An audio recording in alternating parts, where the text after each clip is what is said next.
All the way back in 2010, before anybody and everybody had a podcast, Wholesaler Masterminds Radio was on the air. Now it's in a whole different feed at iTunes, but there are some shows in there I want you to hear. Now rest assured, we've done our best to clean them up because the originals sounded a lot like AM radio, but they are no less important because there's great speakers and trainers and authors and thought leaders.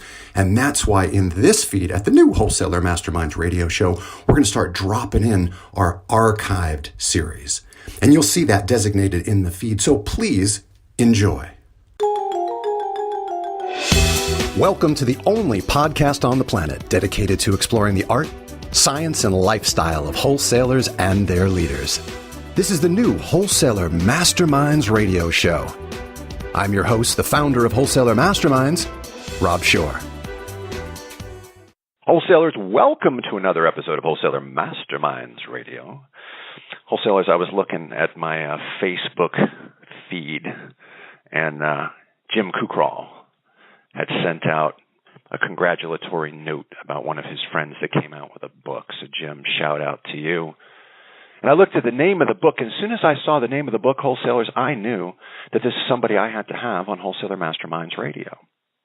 And there was one paragraph that I read that was on her website that I just want to read to you if you'll bear with me for actually reading what this says. It was October 7th, 2008, and after experiencing a dizzy decline in coaching clients, I decided to sit outside the New York Stock Exchange and do some free coaching. Wholesalers, how rotten was 2008, 2009. It just so happened that was the day the market fell over 500 points. One could feel something in the air, but from my bench, I didn't know what, she writes. As I began offering coaching to people from all walks of life, CEOs, traders, brokers, secretaries, even bike messengers, I soon found out, due to the crash and the response she was receiving, she was committed to continuing the free coaching down at the New York Stock Exchange for 1 year. So from 2008 to 2009, she coached almost weekly from that spot. And within a couple of weeks, the media started to interview her and began calling her the Wall Street Coach. And with that, her new company was born. She has a brand new book out called Transforming Wall Street. And I really like the message of Transforming Wall Street. Many messages. One of the messages is we don't necessarily have to feel shameful or the least bit sheepish or the least bit inhibited in terms of the money we make due to this tremendous profession that we're blessed to be able to work with and work within. Ann Curtin, welcome to Wholesaler Masterminds Radio. Thank you so much, Rob, for having me. It's a delight to have you here. So tell me a little bit about the book, how it came to be. This whole notion, we don't have opportunities, generally speaking, in our lives as wholesalers to have many discussions with many folks about money and what we make, because quite frankly, unless they're friends that are in the business, they, A, don't have the opportunity to be blessed with as much income, and number two, if they're outside the business, it's a forbidden topic, which protocol would say is the right thing to do. But what about our feelings inside about what we make? How do you touch on that stuff? I think it's so important for people to be proud, at the very least on an internal basis, around the great success they have. I think the question that we've seen in the media, it's almost repositioned success and demonized it. I think because there is the disparities that exist within the certain structures of Wall Street and the behavior there's nobody I know, even those who are wildly successful on Wall Street, who are not frustrated with the disparity and the things that have happened that have been out of integrity. But because you're out of integrity, that's what's the matter at hand. It's not the great wealth that's produced in any capitalistic culture. It's how you produce that wealth.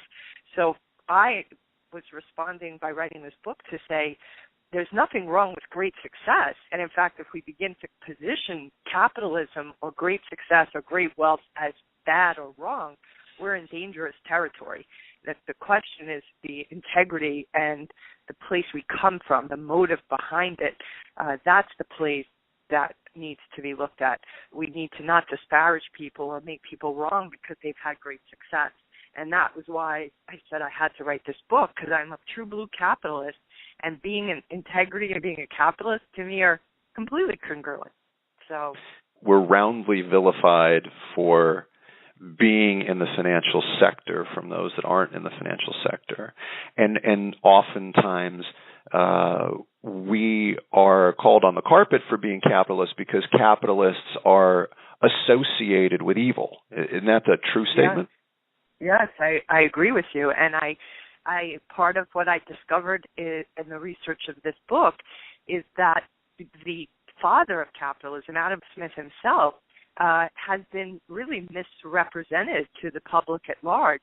So unfortunately, his famous quote of the invisible hand has been really taken out of context, and he's been presented as a person who is an advocate of self-interest and only self-interest. And that's why I think capitalism gets a bad rap. But actually, that's not what he was an advocate of. His book, The Wealth of Nations, actually was his response to a very similar situation we all went through in 2008, which was the collapse of a bank in Scotland. And he wrote that title really speaking to the wealth of a nation is what all people experience. So he was actually the first advocate of saying, hey, crony capitalism is not fair, and we need to, really get this thing more balanced so that everybody has opportunity. All capitalists, if there's one thing from the ones that I obviously spend time with, they're an advocate of everybody having opportunity. The more opportunity for everybody, the more everybody does better. So this misrepresentation of what Adam Smith stood for, I think, contributes to that misnomer about capitalists are evil. And the other thing I just want to quickly say is there's a very lesser-known work of Adam Smith's that I highly recommend people read for themselves, called The Theory of Moral Sentiments. And that book is when I began to discover a man who is an advocate of having empathy for his neighbor. He basically says mankind is empathetic by nature, that we have a moral obligation to take care of our community, our brothers and sisters. I mean, environmentalism obviously wasn't around then, but he was talking about, like, we all are responsible to the land and to each other and the community. And when I read that, I thought, hold on a minute, this is not the Adam Smith I thought was. I didn't think this was who he was. So having, read that was my wake-up call that, wow, most of us don't really even get what that man was advocating for. And, he's the one that, pretty much began this kind of phrase.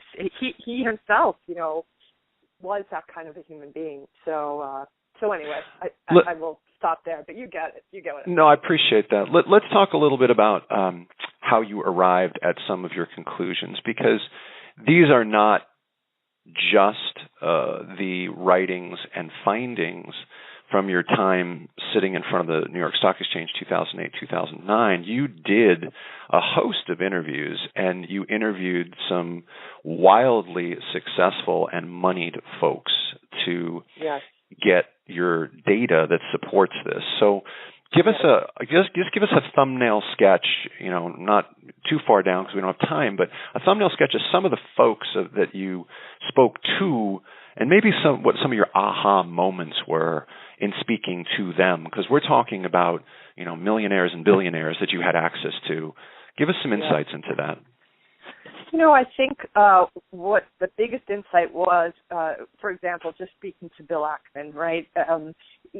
He went through his own moral dilemma and stood up against Spitzer and some really, kind of trumped up charges to stand true to his name, where it wasn't just his money was at stake, but they were really trying to bully him into settling, so that, and they were threatening him, in fact, with letting him know that they were ready to put him in jail. So this is a man who felt his honor was at stake, and he wanted to stand up for his name's sake, so that even when the government comes after you, it's pretty hard to succeed. But he was willing to do that because he wanted to be true to himself and who he was. And I'm sorry, who are we talking about here, Kim? Bill Ackman. And for our listeners that don't necessarily know who he is, let's define that. He's the CEO of Pershing Square Capital, Okay. And definitely somebody who would be considered a billionaire. He is somebody who has been wildly successful as a capitalist, but has done so, in my opinion, with his integrity and with him being true to his own moral code. So, I have stories like people, men and women featured at, great success level, but I also have people that are featured that, wouldn't be considered even a millionaire, because I wanted people to see that there's that it's not, some people could say, oh, well, it's easy to stay in integrity when you have that much money, but I wanted people to see their examples, other capitalists in here who have yet to achieve, that kind of level of success and yet are still being true to their integrity.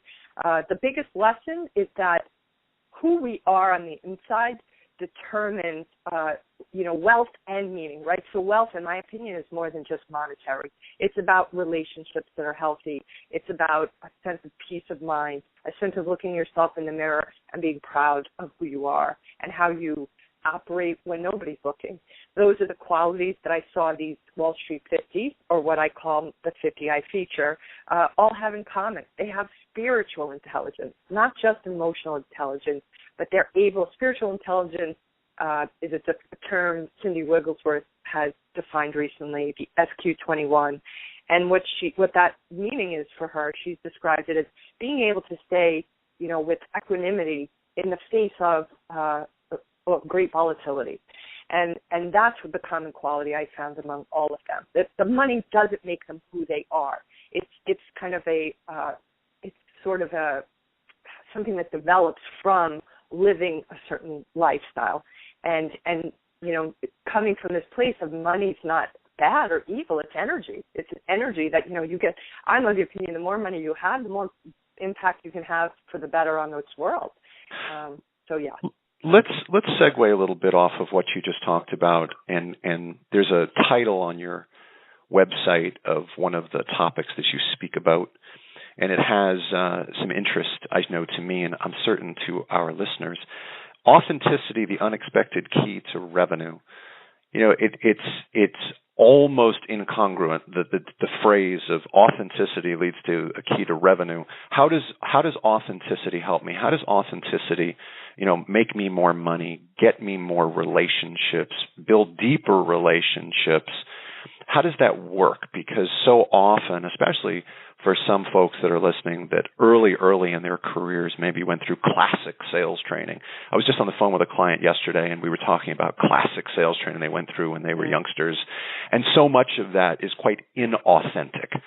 He was coached by a mentor that said, when somebody asks you, how was your day, there's 3 or 4 standard pat answers.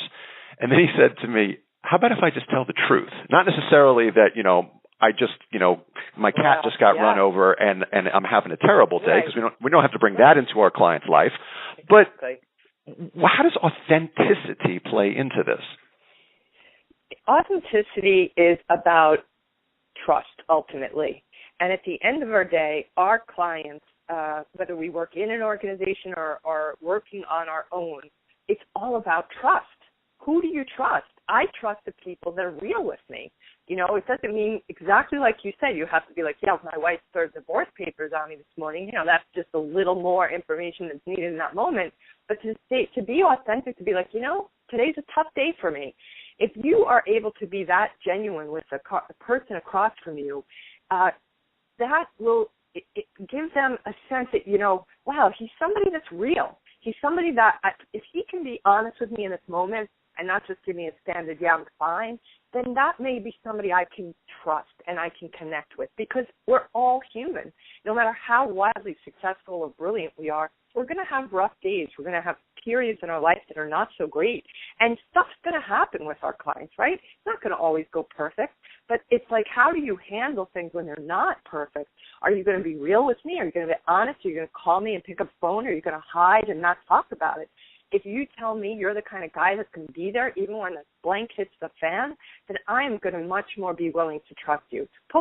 There's a great quote by John Maxwell that says, people don't care how much you know until they know how much you care. And that's what I think authenticity does. It lets a person across the table from you know what, they're trustworthy. I can trust this person. let's talk a little bit about a kissing cousin of authenticity, and that would be vulnerability. And you write that vulnerability, just in this title, vulnerability is the new authority. Some folks view vulnerability as weakness, that it is the opposite of authority. It denigrates your position. How are you equating vulnerability with authoritativeness? Well, it ties right into that previous concept of authenticity. We think that what impresses people is our economic, perhaps, position, our educational titles, that we have a certain kind of car or a corner office. Those are rarely the things that really impress people. Authenticity and genuineness and a sense of being able to trust somebody, that's what impresses people. When you listen to people or great speakers, the orators that really capture people's attentions aren't those who are, appearing to be perfect. It's the person who is, bruised and bloodied, who, that great quote from Teddy Roosevelt, it's the man in the arena, that man in the arena who's willing to take the chance. That's why we love the hero stories so much. The hero story is not a perfect man or woman. It's a story of a person willing to get their hands dirty, a willingness to be real. And, when I look at Jim Collins, he has a great concept called level 5 leadership. When you look at they looked at the most successful companies of all time, and what were the common qualities among those CEOs, and the two common qualities were fierce resolve and humility. And it was those concepts, which are very paradoxical, that were the qualities the most successful companies of all time over the longest period of time studied were consistently run by CEOs that had those two qualities. And that these were CEOs who, whenever things went wrong, they took responsibility for it. And whenever things went right, they had a tendency to say, you know what, that's because of my great team. And so you think it's the flashy, guys that with the, big egos would be the ones who would be successful CEOs. And this study has shown that that's actually not true. So that, to me, is, the willingness to be vulnerable, is a willingness to be authentic. It doesn't mean you have to leave your heart or your, experiences wide open to people, right? People have to sometimes earn your trust. But it is about realizing that, if you did admit, let's say on that one call, like, how are you today? It's kind of a tough day. What that person will think is, wow, you mean he's human? I can relate to that human. That's when people come to you. They say, wow, that guy, because everybody's human. Everybody's having pain. There's a great quote that says, be kind to everyone because everyone is fighting a hard battle. Yep. No matter who the person across the table from you is, the king of a country, the head of a billion-dollar company, they have pain. They have life happen to them. There's illness. There's heartbreak. There's children that don't talk to them. This is happening for everybody around them every day. And so when you show a little bit of your soft underbelly, it gives permission to that other person to be human too, and that they're not so, alone in the battle of just getting through life. Wholesalers, you'll have a chance to check out more when we link up Transforming Wall Street on our website. Know that the Wall Street coach, Kim Curtin, has been on CNN and Fortune and Smart Money and TheStreet.com, and she works with CEOs as well as CFOs and VPs and investment bankers. She lives in our world, and I'm sure you'll find all of the information that she delivers insightful to your practice, so be sure to check that out. Kim Curtin, thank you for joining us at Wholesaler Masterminds Radio. Thank you, Rob, so much. Wholesalers, come back again for our next episode of Wholesaler Masterminds Radio. It was a heated debate. On one side of the argument was the national sales manager who put his foot down and said, no, we will not allow schedulers to do the work wholesalers should be doing. On the other side of the argument was the long-tenured, successful wholesaler who argued that having a scheduler was a huge efficiency and productivity gain for her business. So, who was right? Well, they both were. At Wholesaler Mastermind Schedulers, we believe that the first contact to schedule a meeting with a prospective advisor or COI should most effectively come from you, as your voice should be the first that they hear. We also believe that for your existing advisor clients, we can save you a ton of time and make you much more effective by letting us do the scheduling. To learn more about Wholesaler Mastermind schedulers, visit us at wmmschedulers.com.